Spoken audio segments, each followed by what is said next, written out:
കുറേ പേര് പറയുന്നത് കേട്ടിട്ടുണ്ട് അവരുടെ കണ്ണ് കാജൽ വെച്ച് എഴുതുമ്പോൾ ചെറുതായി തോന്നുന്നുവെന്ന്. അതിന്റെ പ്രധാന കാരണം കാജൽ എങ്ങനെ അപ്ലൈ ചെയ്യുന്നു എന്നുള്ളതാണ്.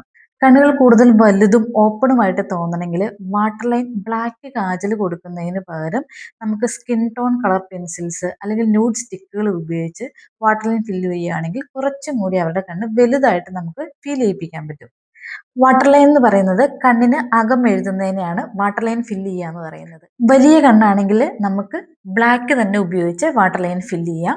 ചെറിയ കണ്ണാണെങ്കിൽ നമുക്ക് ഒന്നും കൂടി വലുതായിട്ട് തോന്നിപ്പിക്കാൻ വേണ്ടിയിട്ടാണ് നമ്മൾ ഇതുപോലത്തെ ന്യൂഡ് സ്റ്റിക്കുകൾ യൂസ് ചെയ്യുന്നത്. ഇതിനായിട്ട് ഞാൻ യൂസ് ചെയ്യുന്ന ന്യൂഡ് സ്റ്റിക്ക് എന്ന് പറയുന്നത് PSC എന്ന് പറയുന്ന ബ്രാൻഡിന്റെ ന്യൂഡ് സ്റ്റിക്ക് ആണ്. ഇതിന്റെ കളർ വരുന്നത് നമ്മുടെ സ്കിൻ ടോണുമായിട്ട് മാച്ച് ആവുന്ന ഒരു ഷെയ്ഡാണ്. ഇതിന്റെ തന്നെ വൈറ്റ് കളർ കിട്ടും. വൈറ്റിനേക്കാൾ എന്തുകൊണ്ടും ബെറ്റർ നമ്മുടെ സ്കിൻ ടോൺ വരുന്ന പെൻസിലാണ്. ഇത് നല്ല ലോങ് ലാസ്റ്റിംഗ് ആയതുകൊണ്ട് നമ്മുടെ ഐ ലുക്ക് കുറേ നേരത്തേക്ക് ഭംഗിയുള്ളതായിട്ട് നിലനിർത്താൻ ഇത് ഹെൽപ്പ് ചെയ്യും. ഈ ചെറിയ ടെക്നിക്ക് ഒന്ന് ട്രൈ ചെയ്ത് നോക്കൂ. നിങ്ങളുടെ ഐ മേക്കപ്പിൽ അല്ലെ ഐ ലുക്കിൽ നല്ലൊരു വ്യത്യാസം കാണാൻ സാധിക്കും. അപ്പൊ ഇതുപോലുള്ള ചെറിയ ടിപ്പുമായിട്ട് അടുത്ത വീഡിയോ കാണാം. ബൈ.